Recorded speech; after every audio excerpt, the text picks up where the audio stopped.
So let me ask you a question. What made you make disempowering choices as a kid? Trauma. Okay. So, and then you have trauma, right? From your upbringing, right? Yeah. Trauma and environment. Perfect. Who Yeah. was there to help you? Who was there to talk about it? Nobody, and I don't mean that in a bad No, way. no, no, no, no, no, no, no, no, no. You said it good. Nobody. End Nobody. of story, right? Okay. So what's guaranteed? Sex, Yeah. drugs, pornography, right? What's a guarantee? Acceptance. If I do this, whether it's fentanyl, drugs, sex, act out, I am guaranteed, right, to alter my mood. Mm-hmm. So, what if you had or I had was a mentor or someone that I could talk to about my issues because we were all told, harden up, that's bullshit, don't cry. All right. So none of my issues or trauma was ever spoken about to allow me to deal with the trauma I was dealing with. So Mm-hmm. if no one's going to help me deal with things, then I have to find a way to deal with them. So unfortunately, why does suicide rate so high? Because kids kill themselves because no one will sit down and talk to them and say, no, well, it's stupid what you're feeling. No, it's not stupid. It's a feeling. How can I help you with these feelings?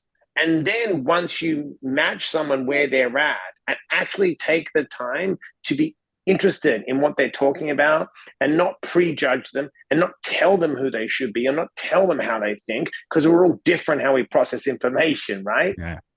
And what we are sensitive to or not sensitive to, then you sit with someone and say, okay, this is a really straight line.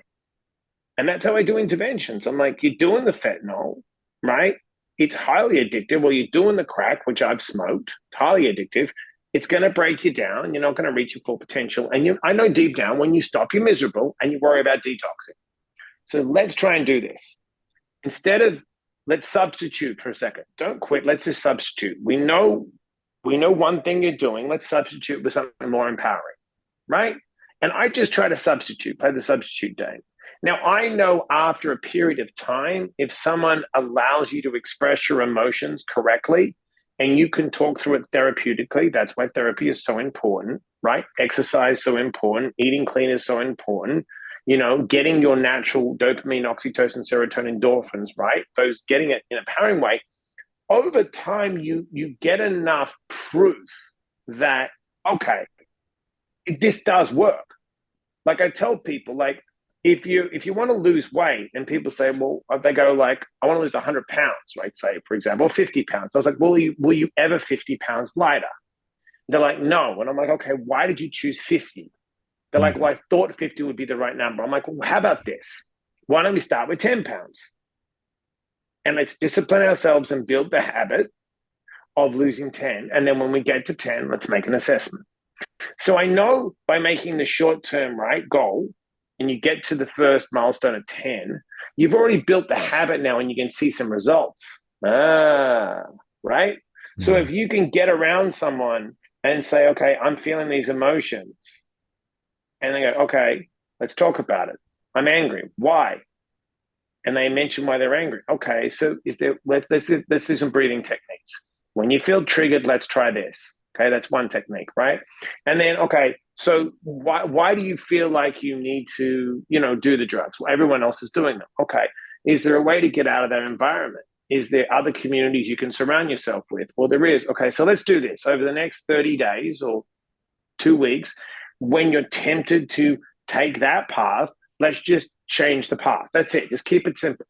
And what happens is if you start to see a result that is actually beneficial, which most people don't, if you're from a shitty environment, shitty people, right? Shitty education, constantly abused, constantly beat down, why would you change? Where's the hope in it?